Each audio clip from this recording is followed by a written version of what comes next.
क्या खूब कहा है, समस्याएं इश्यूज वॉशिंग मशीन की तरह होती है। They are like washing machines. वो हमें घुमाती हैं, निचोड़ती हैं, रगड़ती हैं, पर हम जब बाहर आते हैं तो चमकते हुए, साफ सुथरे और एक बेहतर इंसान बनकर, चाहे हम 15 के हों, चाहे हम 90 के हों। हेलो फ्रेंड्स, मेरा नाम विक्रम है और आप देख रहे हैं आपका अपना YouTube channel Roots the Stories, कहानियां जो हमें जड़ों से जोड़े। आज की कहानी एक राजा और उसके 2 सेवक की है। किसी जमाने में एक राजा रहा करता था। वो बहुत ज्ञानी था, सबका बहुत ख्याल रखता। एक दिन उसे दूसरे राज्य से निमंत्रण आया, महाराज अब हमारे यहाँ आ जाइए, कोई फंक्शन है। अब राजा जी तो राजा जी ठहरे, वो अकेले जाएंगे नहीं। तो उन्होंने सबको इन्फॉर्म किया, सबको कहा कि भाई pack your bags and let's move out. तो तय दिन पे सब बाहर निकल गए, सफर स्टार्ट किया। अब चलते चलते दोपहर हो गई। वो एक जंगल में रुके। खाने का सामान था लेकिन पानी खत्म हो गया था। तो उन्होंने एक सेवक को कहा कि भाई जाओ, जल का इंतजाम करो। अब सेवक चलते चलते एक नदी तक पहुंचा। नदी में पहुंचकर वो देखता है कि लोग वहां नहा रहे हैं, जानवर नहा रहे हैं, लोग कपड़े धो रहे हैं, बच्चे खेल रहे हैं, जिससे कि पानी गंदा हो गया। ये देखकर उसे बहुत गुस्सा आया। उसने लोगों को कहा कि भाई तुम लोग यहाँ से तुरंत हटो, मुझे राजा जी के लिए और बाकी सबके लिए जल लेकर जाना है। लोगों ने कहा कि भाई अगर हम हट जाएंगे तो हम नहाएंगे कहाँ, कपड़े कहाँ धोएंगे। बात बढ़ते बढ़ते हाथापाई तक पहुंच गई। अब जब सेवक वापस आया तो राजा जी ने देखा उसके होंठ फूले हुए, गाल फूले हुए, हल्का सा कट का निशान। तो उन्होंने सेवक से पूछा कि भाई क्या हुआ। सेवक ने सारी बात बताई। तो राजा जी ने कहा कि कोई बात नहीं, तुम मरहम पट्टी कराओ।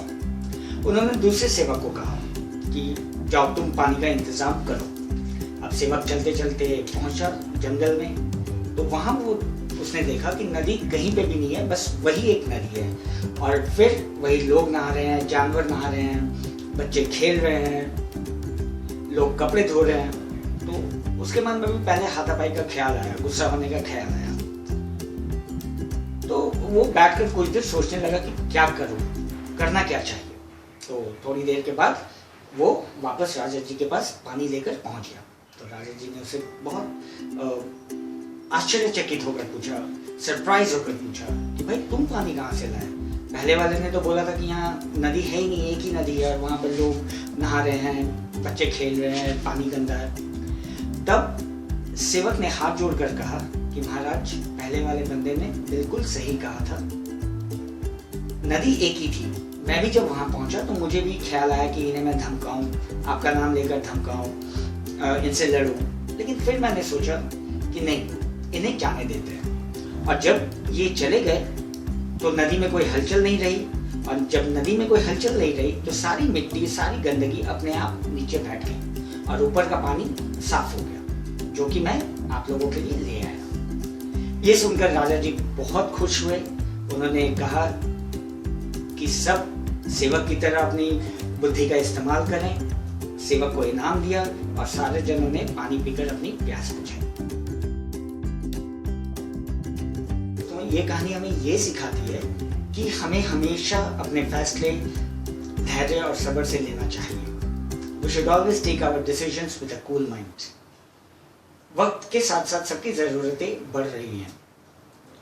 जरूरतों को पूरा करने के लिए चाहे वो कम हो चाहे ज्यादा, मेहनत करनी पड़ती है, काम करना पड़ता है। और जब हम मेहनत करेंगे, काम करेंगे तो चुनौतियां, परेशानियां आएंगी, जिसके चलते कभी कभी हमारे दिल और दिमाग में हलचल मच जाती है। हम गलत फैसले ले लेते हैं, लोगों से झगड़ लेते हैं, अपशब्द बोलते हैं, हाथापाई करते हैं, जो कि हमें बिल्कुल नहीं करना चाहिए। समस्या है तो वक्त देना चाहिए, जिससे कि उनमें से अधिकतर अपने आप शांत होकर बैठ जाएं, जैसे कि सरोवर का पानी शांत हुआ था।